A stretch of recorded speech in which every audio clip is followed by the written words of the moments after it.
at hand. Obviously, it's another day in paradise. You wake up to what was once a great country. And I believe it could be a great country again. But right now, I don't feel so great. I don't feel as though we're in that zone that makes us the beacon of light on the hill. I don't agree a lot with my progressive friends. The one thing I will say, the one thing I do believe is true, is that this country has lost the edge when it comes to aspiring to greatness. We did great things. We have done great things. I don't feel like we have those aspirations anymore. And I don't know if it's political, if it's apathy, if it's lack of imagination. Sometimes you've got to dream really, really big in order to accomplish things. And I don't think we have that in us anymore. I don't think the Republican Party has it in them. The Democrats throw out wild ideas from time to time, and normally they're ridiculously expensive and usually unsustainable. But to give them the one credit is that a lot of times they have ideas where the Republicans don't. And it's, in some cases, it's okay to be the party of no if you have a solution. Now, again, we can point to certain things that the Republicans have done, certain ways they've crafted budgets, in particular here in the state of Connecticut. No question about that. There's no question about that. But what do they really aspire to? What's the big game plan for my Republican friends? Like Reagan had a game plan. Kennedy had dreams, get to the moon. What are we doing?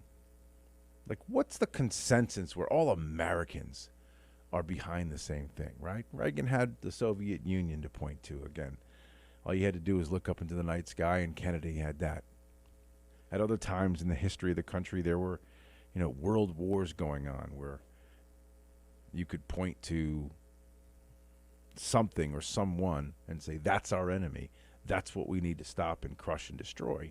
Even now, where you have Putin fighting Zelensky in Ukraine and Russia, there is a convoluted sort of scenario going on where a chunk of Americans are like, wait, stop spending my money. I don't know where it's going. They're one of the most corrupt countries in the world. And then the other part of the country are waving Ukrainian flags, forgetting that, the Ukrainians sided with Hitler. So we can never get to the same place. And I don't know if that's fixable until you get somebody. I've been saying this forever. Until you get somebody that everybody trusts running the show. I wouldn't even call it an argument yesterday. And for 15 minutes,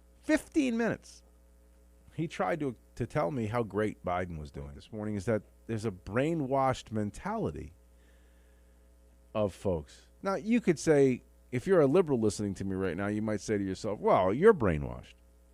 You're brainwashed into hating Biden.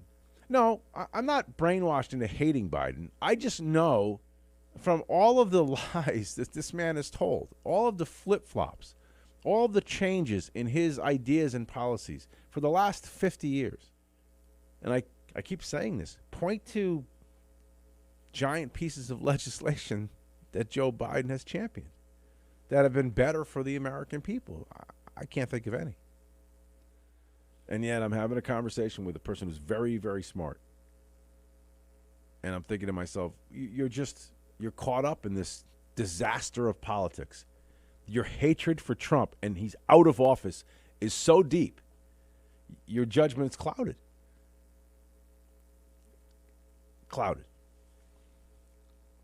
So that's point one. Point two is a horrible story. I don't even want to talk about it. But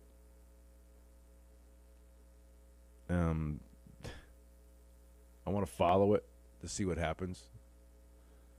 But this hunter from New York is accused of killing 2 pet dogs in Ridgefield.